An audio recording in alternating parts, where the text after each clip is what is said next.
VS Joy പ്രതികരിക്കുക. 2 മണിക്കൂർ പിന്നീട് ആദ്യം തന്നെ ഒരു കാര്യം ചോദിക്കട്ടെ, ഈ കഴിഞ്ഞ തവണത്തിൽ അത്രയും ഒരു ആവേശം ജനങ്ങളെ കാണുന്നുണ്ടോ? മഴയുണ്ട് എങ്കിൽ പോലും ഇതുവരെയുള്ള ഒരു കണക്കാണ്. അതെ, മഴ ഈ തെരഞ്ഞെടുപ്പിൽ നമ്മൾ മുൻകൂട്ടി പ്രതീക്ഷിച്ചതാണ്. ഐക്യജനാധിപത്യ മുന്നണിയെ സംബന്ധിച്ചിടത്തോളം ഞങ്ങളുടെ എല്ലാ വോട്ടുകളും കൃത്യമായി പോൾ ചെയ്യിക്കാൻ കഴിയുന്ന, മഴയല്ല ഏത് വലിയ പേമാരിയും കൊടുങ്കാറ്റും വന്നാലും ഐക്യജനാധിപത്യ മുന്നണിയുടെ മുഴുവൻ വോട്ടും പോൾ ചെയ്യിക്കാൻ ആവശ്യമായ ക്രമീകരണങ്ങൾ ഞങ്ങൾ മുൻകൂട്ടി ചെയ്തിട്ടുണ്ട്. അതിൻ്റെ തികഞ്ഞ ആത്മവിശ്വാസമുണ്ട്. എന്ത് വലിയ പ്രതികൂല കാലാവസ്ഥ ഉണ്ടായാലും, പോളിംഗ് എത്ര കുറഞ്ഞാലും ഞങ്ങളെ അത് ബാധിക്കില്ല. പൂർണ്ണമായും ഈ തെരഞ്ഞെടുപ്പിൽ ഐക്യജനാധിപത്യ മുന്നണിക്ക് മികച്ച ഭൂരിപക്ഷത്തോടുകൂടി വിജയിക്കാൻ ആവശ്യമായ തയ്യാറെടുപ്പുകൾ മഴ മുൻകൂട്ടി കണ്ടു തന്നെ ഞങ്ങൾ ചെയ്തിട്ടുണ്ട്. പോളിംഗ് ശതമാനത്തിൽ ഇപ്പോഴത്തെ ഒരു കണക്കെടുത്ത് നോക്കിയോ?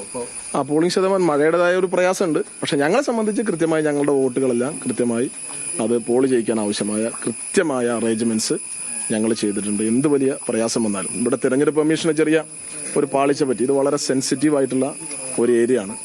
ഇവിടെ മഴക്കാലത്ത് തെരഞ്ഞെടുപ്പ് നടത്തുമ്പോൾ ഒരുപാട് പ്രയാസമുണ്ട്. മണ്ണിടിച്ചൽ ഉൾപ്പെടെയുള്ള ഒരുപാട് വിഷയങ്ങളുണ്ട്. അത് മുൻകൂട്ടി കാണുന്നതിൽ, അത് പരിഗണിക്കുന്നതിൽ തെരഞ്ഞെടുപ്പ് കമ്മീഷന് ചെറിയൊരു വീഴ്ച സംഭവിച്ചിട്ടുണ്ട്. ഇവിടെ നന്നായി കനത്ത മഴ പെയ്തു കഴിഞ്ഞു. ഇപ്പം അത്ര വലിയ പ്രയാസമല്ല, ചെറിയ ചാറ്റൽ മഴയുള്ളൂ, മൂടിക്കെട്ടിയ അന്തരീക്ഷമുള്ളൂ. നല്ല മഴ പെയ്തു കഴിഞ്ഞാൽ പോളിംഗ് ബൂത്ത് തന്നെ മുങ്ങിപ്പോകുന്ന അത്ര ഭയാനകമായ അന്തരീക്ഷമുള്ള സ്ഥലമാണ്.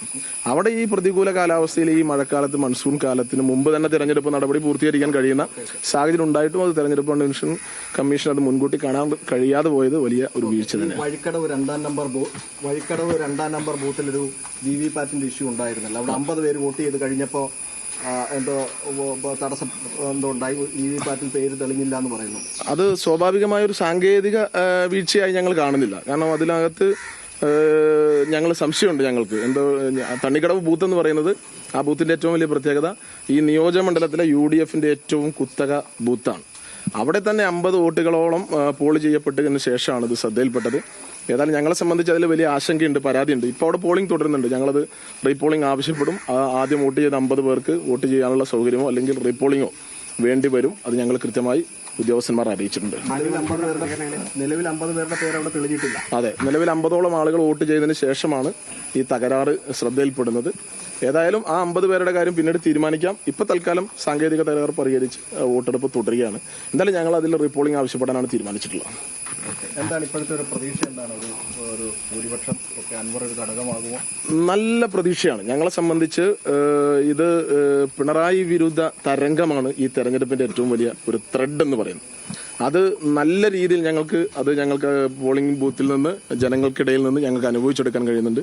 പിണറായി വിരുദ്ധ തരംഗം ഒരു ഓളമായി തുടങ്ങി, അതൊരു തിരമാലയായി മാറി, അതൊരു സുനാമിയായി മാറുമെന്ന പ്രതീക്ഷയാണ്. UDFന്റെ ഭൂരിപക്ഷം കുതിച്ചു വരും. പ്രവചനാതീതമായ ഒരു ഭൂരിപക്ഷത്തോടുകൂടി ഞങ്ങൾക്ക് വിജയിച്ചു വരാൻ കഴിയും. ഈ തെരഞ്ഞെടുപ്പിന്റെ എല്ലാ ഘട്ടത്തിലും ഐക്യജനാധിപത്യ മുന്നണി കൃത്യമായ ആധിപത്യം പുലർത്തിയിരുന്നു. അത് തെരഞ്ഞെടുപ്പിന്റെ മുന്നൊരുക്കം, വോട്ട് ചേർക്കൽ പ്രക്രിയ ആയാലും, അവിടെ നിന്നിങ്ങോട്ട് പര്യടനമായാലും, കുടുംബയോഗങ്ങളായാലും, കൊട്ടിക്കലാശം വരെയുള്ള തെരഞ്ഞെടുപ്പിന്റെ നിഖില മേഖലകളിലും ഐക്യജനാധിപത്യ മുന്നണി സമ്പൂർണ്ണ ആധിപത്യം പുലർത്തിയിരുന്നു. തികഞ്ഞ ആത്മവിശ്വാസമാണ്. ഏറ്റവും മികച്ച ഭൂരിപക്ഷത്തോടുകൂടി ഐക്യജനാധിപത്യ മുന്നണിയുടെ സ്ഥാനാർത്ഥി ആര്യാടൻ ഷൗക്കത്ത് നിയമസഭയിലെത്തും. PV അൻവർ പിടിക്കുന്ന വോട്ട് ഇടതുപക്ഷ വോട്ടാണ്. അദ്ദേഹം 9 വർഷം അദ്ദേഹം MLA ആയിരുന്നത് CPMന്റെ MLA ആണ്. ഇടതുപക്ഷത്തിന്റെ MLA ആണ്. അദ്ദേഹം ഉണ്ടാക്കിയിട്ടുള്ള ആ പ്രാഥമികമായ ഒരു രാഷ്ട്രീയ സമവാക്യം എന്ന് പറഞ്ഞാൽ ഇടതുപക്ഷ വോട്ടുകളെ അദ്ദേഹം ഭിന്നിപ്പിക്കും.